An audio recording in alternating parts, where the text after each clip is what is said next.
Hey guys, in today's video we're checking out the new Garmin S42 GPS watch. Now this is one of the most affordable and popular golf watches available right now. Now this is also an upgrade to the Garmin S12 watch that we recently reviewed here on the show. Now this has a lot of new features such as a color display, its touchscreen, and a whole lot more. So today we're going to play test it out on the course, take you through all of its features and settings, and see if this is really one of the best golf watches under $300. So let's get to it. Okay, so once you get to the golf course, the first thing you want to do is you want to connect to the satellites. In order to do so, you're going to push the action button and then you're going to hit play golf. And now it's going to take a couple seconds for it to find the satellites. Now it knows that automatically that I'm playing Ken McDonald, which I think is a really cool new feature. Before you had to kind of scroll and find it. Once you know, you tap the screen and just ask if you want to keep score. You say yes, you tell what tee you want to play, we're saying middle, and right now we're playing the par 4 and we're ready to play.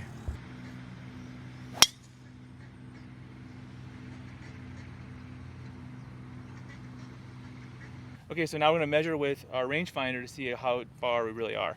The watch is showing 183.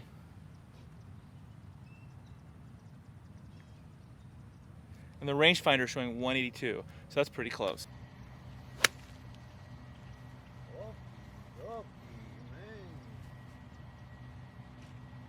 So I want to show you guys what happens with the action button. There's a lot of other features. One's scorecard, one's round info. You can see your last shot, you can save your location. You can see your sunrise and sunset. That's a pretty neat feature. You click that, it's going to tell you when the sunrise, sunset, and when there's twilight. So that's pretty neat. Now, once you're done looking at this, all you have to do is hit the action button again.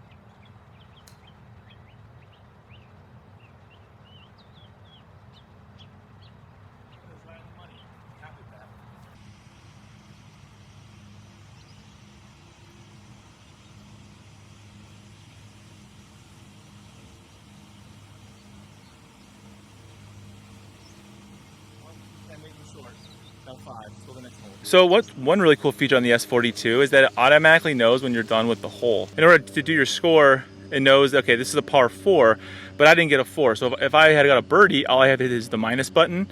But in this case, I got a 5, so I have to add 2 strokes. I got a 5. Then you click the done button, and then you're on to the next hole, and it already stored it for you. One thing I really like about the new S42 is the display. As you guys can see, it's bright and crisp and clean.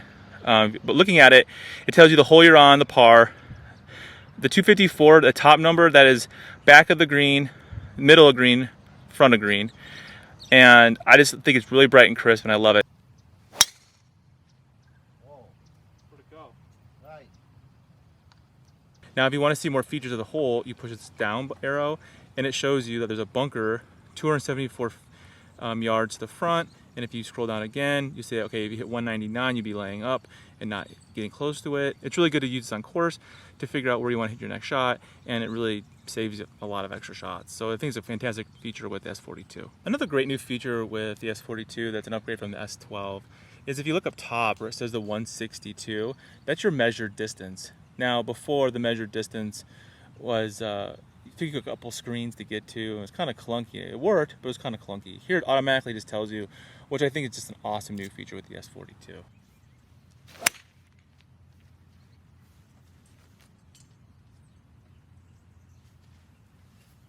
I'll take that any day of the week. Alright, so right now it's showing we're at 115 to the middle of the pin. It looks like it's a little closer than 115, so in order to change that, what you're going to do is you're going to tap the screen, and you're going to just kind of click and drag where you think the pin's at, and I'm saying it's about maybe 105. And then once you're happy with that, all your distances change. So it's a really cool new feature, being able to easily change pin placement. Now on the S12, you had to like go through a bunch of like predetermined points on the green, and just took about, I don't know, extra 10 or 15 seconds to mess around with it. So that's a really cool new feature. Oh, I turned my wrist.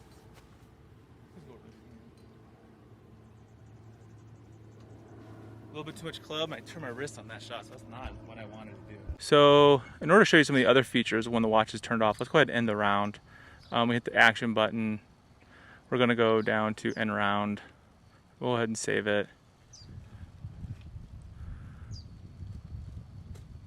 And then we're going to go back. So this is what the watch looks like when it's not being used to play golf. Like a nice analog watch. So you can wear this as a daily watch if you wanted to. So it's really cool. I like the way it looks. It looks like a real Man, it looks nice, to be quite honest. So once you're in this screen, what you can do is you can like scroll up and it'll show you the sunrise and sunset. It'll show you what you did this last, I only played 7 holes today, but you can kind of see what your strokes are. This is how many steps we took today, was 4,200, which is, that's like what, 2.5 miles? That's not too bad considering I was riding for half the game. So that's a really cool new feature that the S42, especially for the guys out there and gals that want to, are into fitness and want to track their steps. That's a really cool new feature with the S42. So I'm really impressed with the Garmin S42 and recommend it to any golfer out there looking for a high quality watch that's under $300, has all the bells and whistles that you really need, and a whole lot more. And comparing to the Garmin S12, it's definitely an upgrade. I really like how you can measure your shot automatically and not have to go through all the steps. I also like being able to put the pin placement without having to scroll through all the different places on the hole. So they're 2 huge upgrades that I'm a huge fan of. And I got my S42 from the good people at playbetter.com. They're huge supporters of our community, so there's links down below to check out the watch. And I'll see you guys in the next video.